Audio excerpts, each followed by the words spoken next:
आज में नाम दिया जाता है सती शिरोमणि के प्रकार से अपने पति के साथ में सती होकर के दुनिया में नाम को रोशन करती है। तो बड़ी ही सुंदर पावन कथा है, क्योंकि भगवान श्री राम लक्ष्मण और वानर सेना लेकर के इधर रणभूमिका में जब आते हैं तो मेघनाथ यानी 10 गंधर्व पुत्र मेघनाथ जो है रणभूमिका में जब आमने सामने दोनों होते हैं तो घमासान युद्ध हुआ। भगवान श्री राम जो है मेघनाथ का शीश काट करके अपने चरणों में गिरा लिया और ध्वजा काट करके शिरोमणि के महलों में फंसा दी है। लेकिन मेरे भक्तों इसीलिए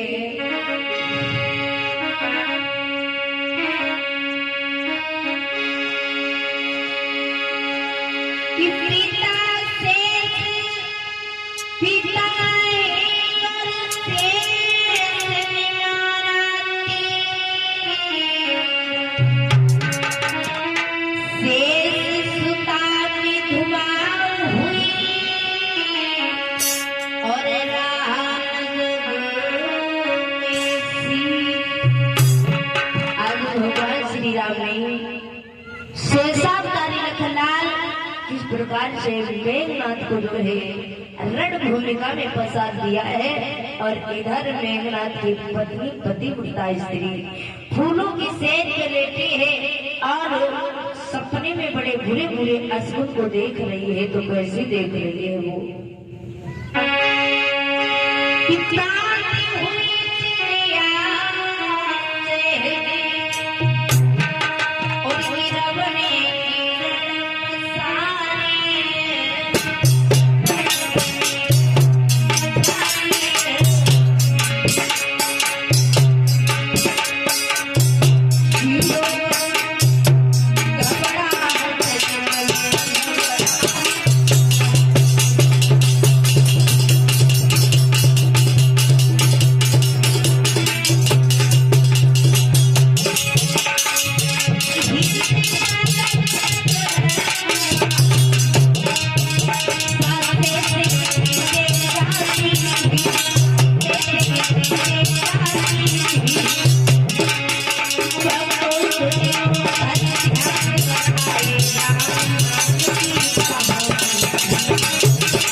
जैसे ही सुबह आंख खुलते ही और बड़ी घबराहट उसे पहले से बड़ी हुई थी, लेकिन सुलोचना और उसको देख करके उसे घबराहट बढ़ गई। घबराहट बढ़ने से मेरे भक्तों घबराती हुई दासी ने जब देखा है तो पूछने लगी, युवरानी आप बड़ी घबराई हुई नजर आ रही है, क्यों, क्या बात है? तो सुलोचना कहने लगी, बहन तुम्हें क्या बताऊं, आज रात में जो है मुझे बहुत बुरे बुरे सपने हुए हैं और सपने में मैंने देखा है कि मैंने पति को जो है राम और लक्ष्मण ने मार दिया है। लेकिन उसी वक्त भगवान से प्रार्थना करने लगी है कि प्रभु ये क्या होने वाला है जो आज सपने में बड़े बड़े बुरे बुरे अशुभ देख रही हूँ। और क्या बोली है कि हे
अब समझ में ये नहीं आ रहा है कि क्या होने वाला है। तब तक सिलोचना की जो है नाक से जो है नथुनियां टूट जाती, उसको देख करके सिलोचना बहुत मोहित हो जाती है। और दासी कहती है कि युवरानी ये तुम क्या कर रही हो?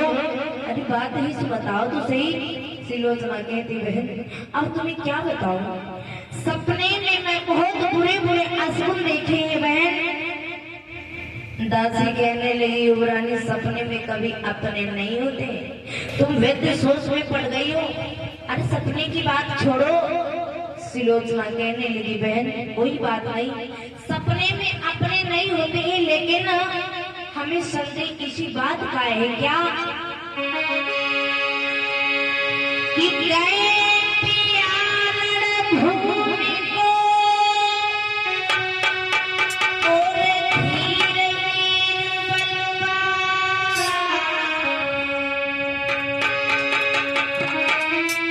और सा कोई जो पैदा हुआ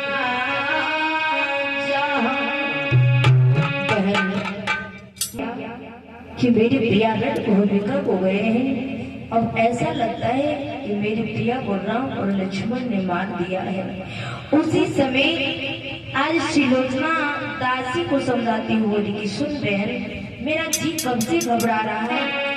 क्या बोली रे रानी कि आज सपने की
जवाब दिया है बहन। अब क्या करूं, कहाँ को जाऊं? उसी समय आज सिलोचना पूरी तरीके से जो है तड़प रही है, बिलख रही है। युवरानी दासी कहती है, युवरानी समझने की कोशिश करो, लेकिन सिलोचना की कोई बात समझ में नहीं आ रही है। और उसी समय सिलोचना कहने लगी कि बहन, वैसे तो मेरे पति को संसार में कोई मारने वाला नहीं है, क्योंकि हमारे पति को वही व्यक्ति मार सकता है जिसने 12 बरस तक भोजन नहीं किया होगा। और वैसे तो मेरे पति को संसार में कोई मारने वाला नहीं है बहन। और सिलोचना कहने लगी है, अगर है तो सिर्फ एक प्रभु की भी क्या इच्छा है। और सिलोचना रो करके बोली, सुनो बहन,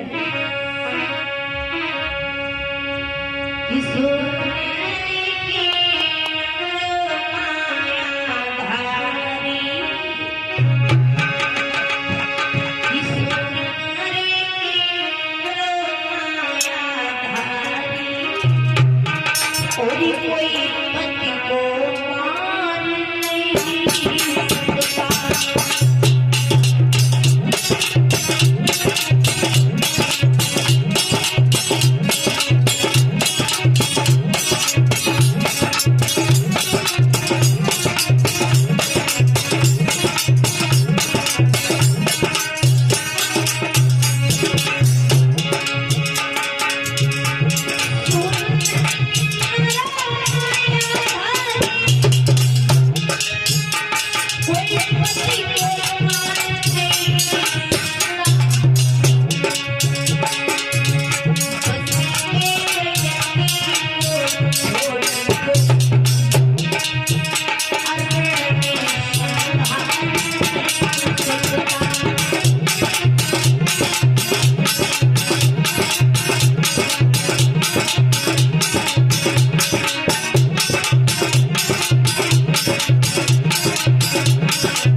मेरे पति को संसार में कोई भी ऐसा व्यक्ति पैदा ही नहीं हुआ जो हमारे पति को कोई मान सके, लेकिन फिर भी ईश्वर की क्या माया है तो वो ऊपर वाला ही जान सकता है। तो उसी समय अब सिलोचना दासी के बीच ये बात चल रही थी, तब तक एक दूसरी दासी आकर गए और कहने लगी, युवरानी आपके आंगन में एक खून की सड़ी भुजा पड़ी है और वो भुजा हमें तुम्हारे पति की लग रही है।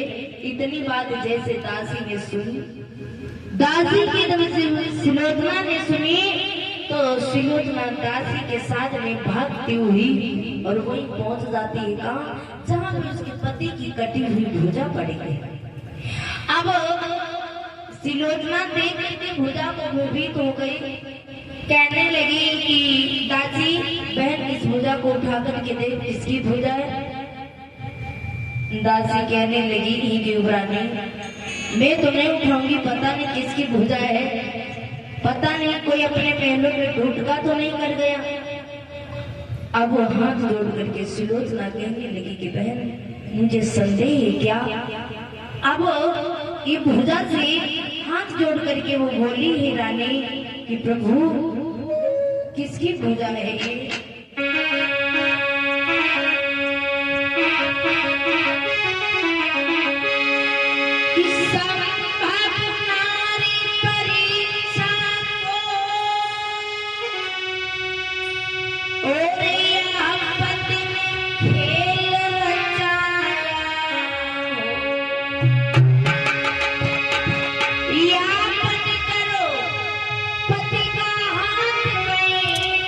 Thank you.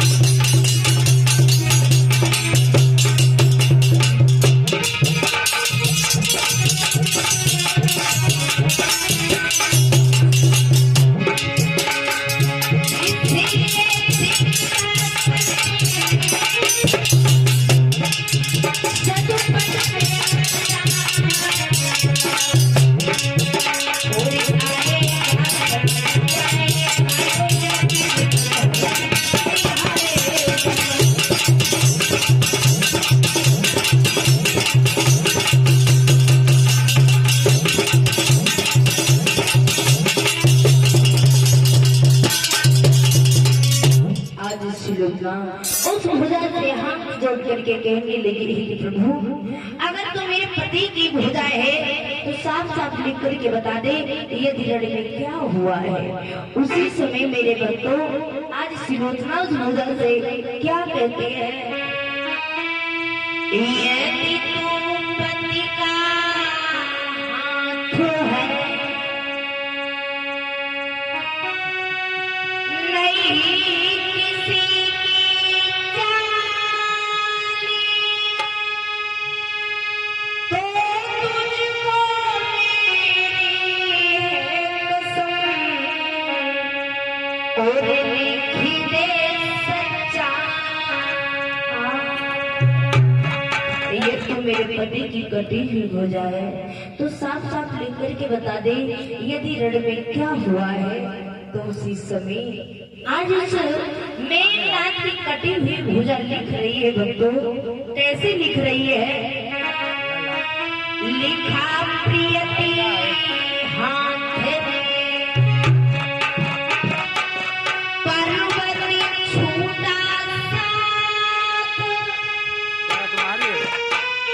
हाथ नहीं किसी और का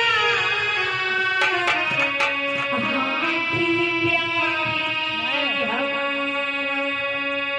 आज वो कटी हुई भुजा लिख करके कहते हैं कि सुनो रानी किसी और का नहीं है। और क्या लिख रही है आगे, मेरे बैग में था वही वाली चेन भूल गए उसे तो मैं डिब्बी बड़ी सफेद इतनी निकाल लिया वो।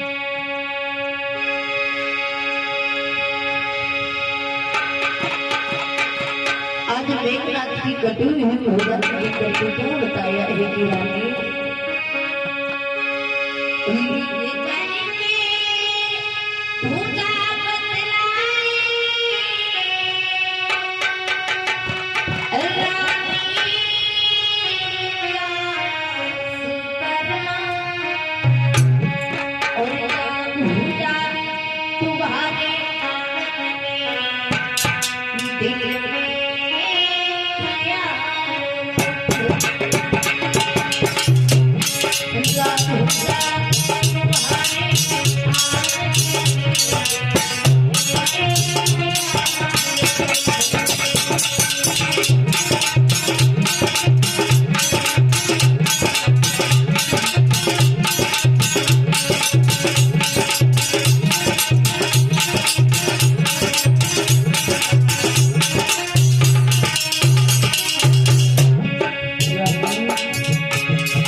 कटी हुई भुजा के शब्द पढ़ करके आज बुरी तरीके से आईं भर करके छाती पीट करके रोने लगी कि हे प्रभु अभी तो मेरी गोद सुनी थी और अब मैं किसके सहारे अपने जीवन को काटूंगी, कहाँ को जाऊं जिससे मेरी प्रिया मिले। लेकिन वो सुलोचना जो है बार बार उस भुजा से कहते हैं प्रभु तुमने ये क्या किया है और मैं अपने जीवन को कैसे बिताऊंगी।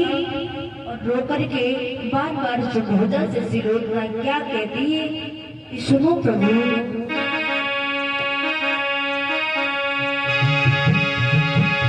कि रो करके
ध्वजा से कहती है कि प्रभु तुम तो मुझे छोड़ करके चले गए हो, लेकिन मैं अपने जीवन को किसके तरीके से बिताऊंगा।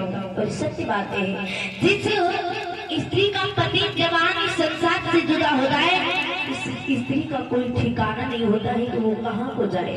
आज सुलोचना ध्वजा से कह रही है कि प्रभु मैं कहाँ को जाऊं, अभी मेरी गोद भी सुनी है और किसके सहारे में अपने जीवन को काटूंगी।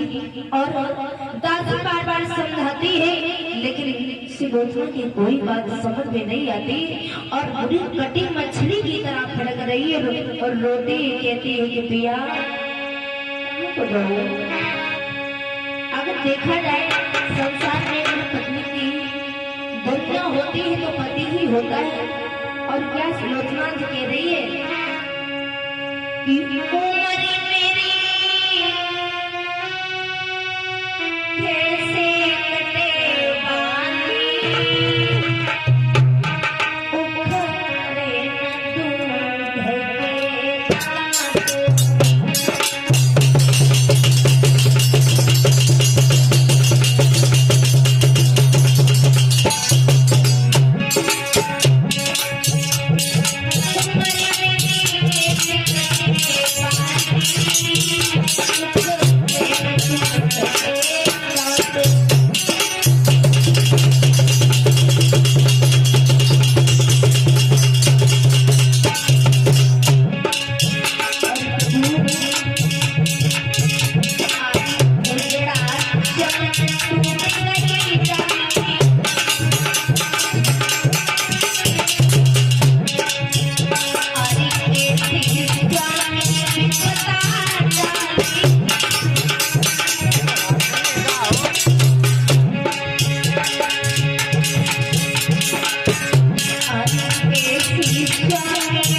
के करके रो रही है कि प्रभु ऐसी कौन सी जगह है जो जहां मैं जाऊं।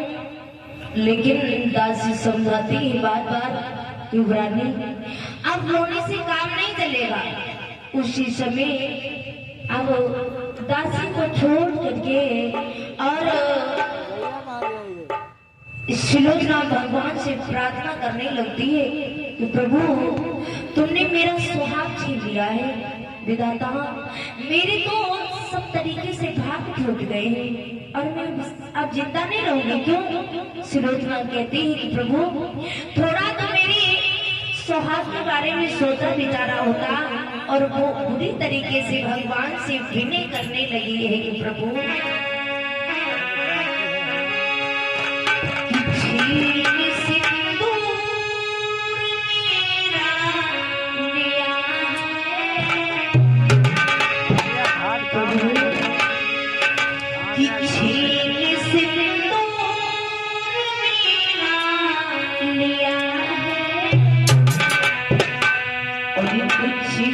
सोचा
अपने श्रीमन नितेश भैया प्रदेशों से आकर के 51 मुद्राएं भगवान के चरणों में अर्पण करेंगे। भगवान की शांति दान करें। यह शासन से आशा दिया का अच्छा है।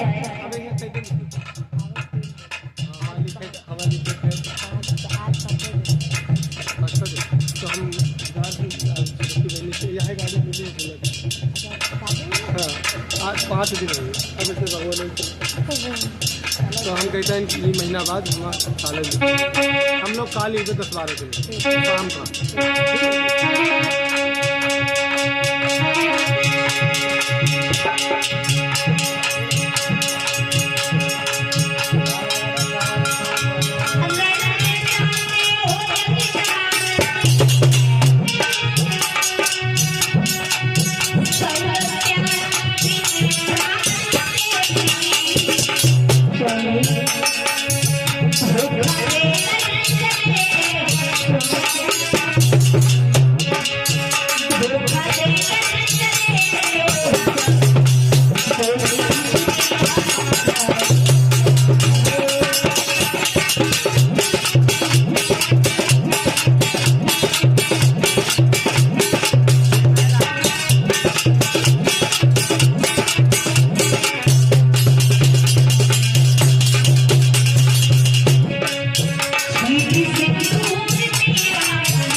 ऐसा है प्रभु, तुमने मेरा सुहाग उजाड़ दिया है।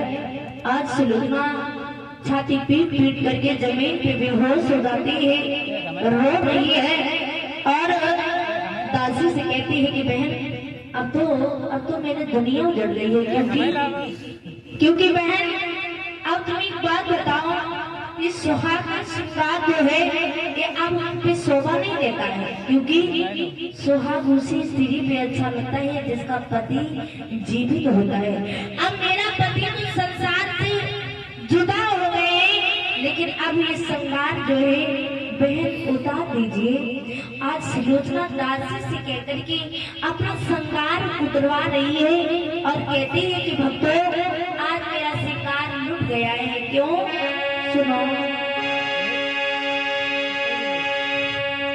कि मेरो उतारो सब श्रृंगार, रानी कहती है पिताजी कि मेरो उतारो सब श्रृंगार,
कि सुलोचना जमीन पे पड़ी और तब तक देखा है क्या, सुलोचना की सास मंदोदरी आ पहुंची और जैसे ही सुलोचना ने अपनी बहू को देखा तो एकदम से सास और बहू से विलाप करने लगी है और कहती है बहू रानी अब रोने से काम नहीं चलेगा। क्यों?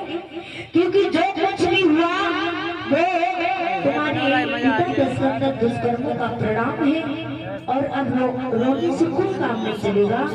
सुलोचना कहते कि भैया मैं संसार में जीवित रहकर के क्या करूं, मेरे पति तो संसार से जुड़ा हुए। लेकिन मंदोदरी अपनी बहू को समझाती हुई बोली है कि सुनो बहू रानी, मती कमाई मेरे बाल ने और एक बात नहीं मानी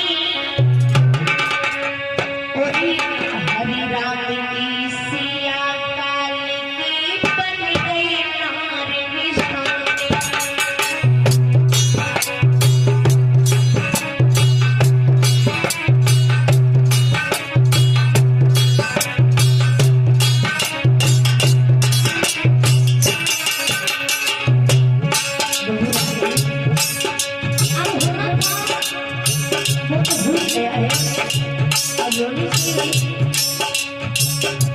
कुछ नहीं होने वाला, क्या सब चाहते थे मंदोदरी अपनी बहू को मती कमाई मेरे बाल ने एक बात नहीं मानी, मती कमाई मेरे बाल ने एक बात नहीं मानी और हरि राम की सिया काल की बन गई नारी निशानी।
सुलोचना तो समझाती है, धीरज बंधाती है कि सुलोचना अब रोने से कोई काम नहीं चलेगा, क्योंकि उसी समय सुलोचना अपनी सास से कहते कि भैया इस संसार में जीवित रहकर के क्या करूं, क्योंकि अभी तक तो मेरी गोद भी सोनी है, मैं कहाँ को जाऊं, कोई आगे सहारा नहीं है, किसके सहारे अपने जीवन को बिताऊंगी। तो माँ सिर्फ मेरा एक काम करा दीजिए क्या। सुलोचना कहती भैया मेरे पति का शीश रामादल में है और कृपया करके शीश को मंगवा दीजिए, मैं अपने पति के साथ में सती हो जाऊंगी। और रो रो करके वो दुखिया कहती है कि भैया शीश को मंगवा दीजिए। क्यों? शीश पति को मंगवाई दे, माँ शीश पति को मंगवाई दे और बिनती है मैया बारंबार।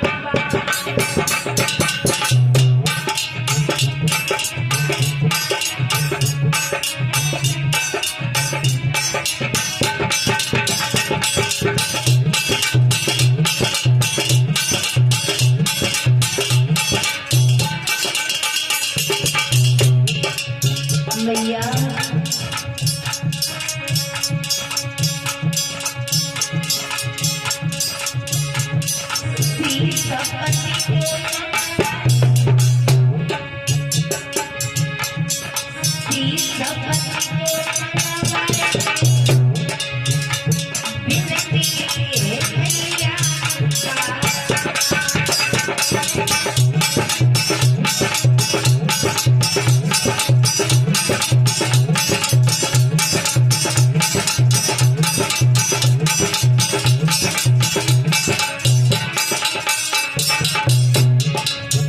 भैया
अपने सास मंदोदी से कहते मैया मेरे पति का शीश रामादन से मंगवा दीजिए, मैं अपने पति के साथ में सती हो जाऊंगी।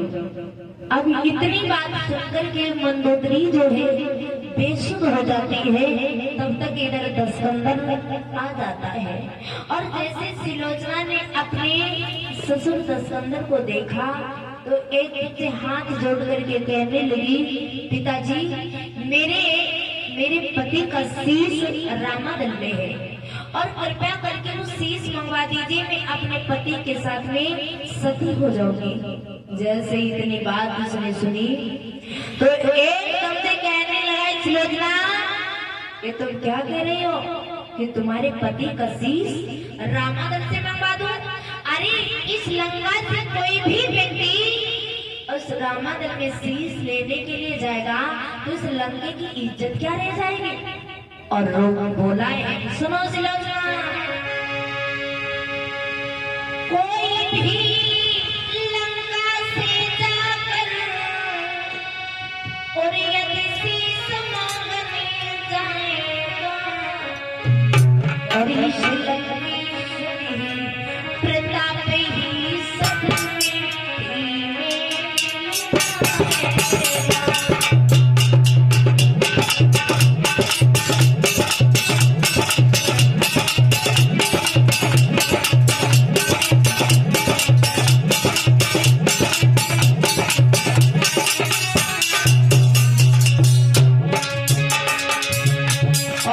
क्या कह रहा है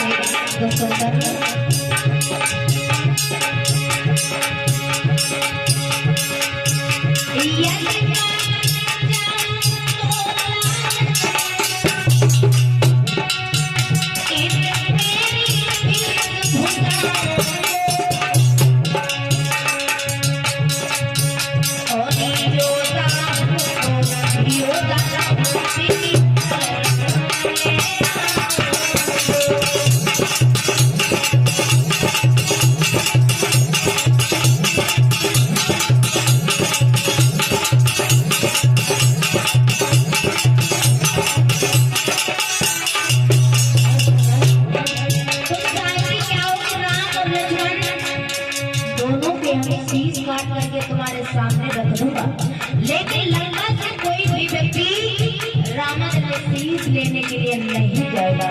और आगे क्या कह रहा है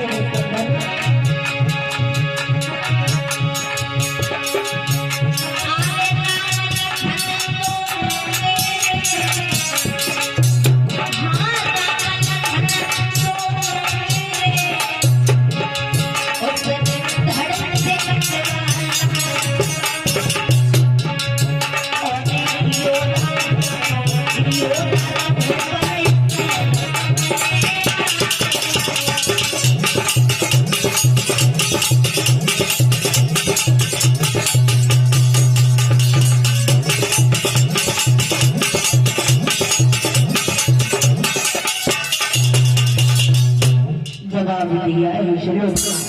अब बात ये है कि कोई भी व्यक्ति इस लंका से जाकर के वहाँ शीश लेने के लिए अगर जाएगा तो उस लंका की कोई इज्जत, कोई भी व्यक्ति इस लंका से रामायण में मेघनाथ का शीश लेने के लिए नहीं जाएगा। खुले शब्दों में मना कर दिया। इधर स्कंदर तो दरबार को चला जाता है। सिलोचना अपनी सास मंदोदरी के पास में आती पुनः आज्ञा मांगती, मंदोदरी अपनी बहू को आज्ञा देती है। पुनः शिकार करवाया, डोली में बिठा करके और सुलोचना की डोली जो है रामादल की ओर चल देती है। विभीषण ने आदर सम्मान के साथ में और सुलोचना की डोली प्रभु श्री राम के पास में पहुंचाई और प्रभु श्री राम से हाथ जोड़ करके सुलोचना कहने लगी कि प्रभु मेरे पति का शीश तुम्हारे पास में है और मुझे दे दीजिए ना। और कैसे मांग रही है भगवान से शीश कि मेरे पति प्यारे का प्रभु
पत्नी का सब सुख जाता है और पति के बिना पत्नी का प्रस्थान नहीं होता। क्या कहते हैं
पास में है, कृपया करके वो शीश दे दीजिए ना। उसी समय आज संध्याकर बोले कि जवाब दिया है, कहने लगी है प्रभु कि जब ताल सुलोचना, अरे तुम्हारे पति का शीश मेरे पास कहाँ से आया है? जवाब दिया है कि प्रभु मेरे पति का शीश तुम्हारे पास में है। क्यों? सुनो, कर से विधाता शीश को पहुँचाने लमझाए, लिखा भूमि पे साफसा और साची वचन हमारे पति के कटी हुई ध्वजा लिख कर के महलों में जाकर के बता दिया है कि रण में क्या क्या हुआ। इतनी बात सुन करके एक वानर बोला है कि प्रभु इसमें मुझे शंका है क्या, अगर इनके पति की कटी सकती है तो प्रभु शीश इन्हें तभी देना जब तक ये अपने पति हुए शीश को हंसा न दे, तब तक शीश को न देना। उसी समय वही बात भगवान श्री राम ने इस सुलोचना से कह दी है। और प्रभु ने क्या किया है, इधर सुलोचना ने क्या किया,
जब नहीं हंसा तो दुखी होकर के सुलोचना कहने लगी कि प्रभु अगर मुझे पहले अगर ऐसा पता होता कि तुम रण में मारे जाओगे तो मैं अपने पिता दशरथ को यहीं पर सीना सहित बुला लेती। इतनी बात जब सुनी है तो मेघनाथ का शीश हाहाकार से हंसने लगा।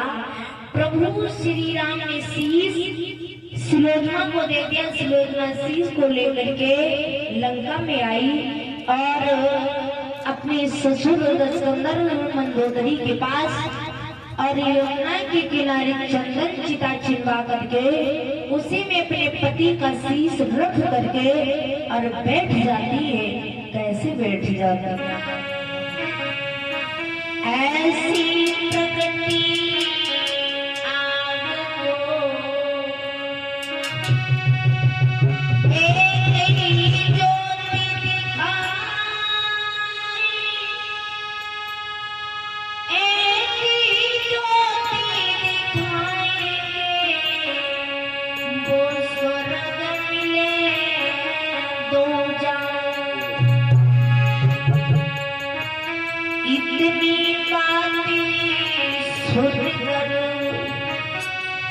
सब देव ने हम देवी और देवताओं से फिर सुन नहीं बरसा। बोले कि जे बोलो लखन के भैया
मेरे भक्तों, इधर इस प्रकार से आज सुलोचना जो है अपने पति के साथ में इस प्रकार से सुखी हो जाती है और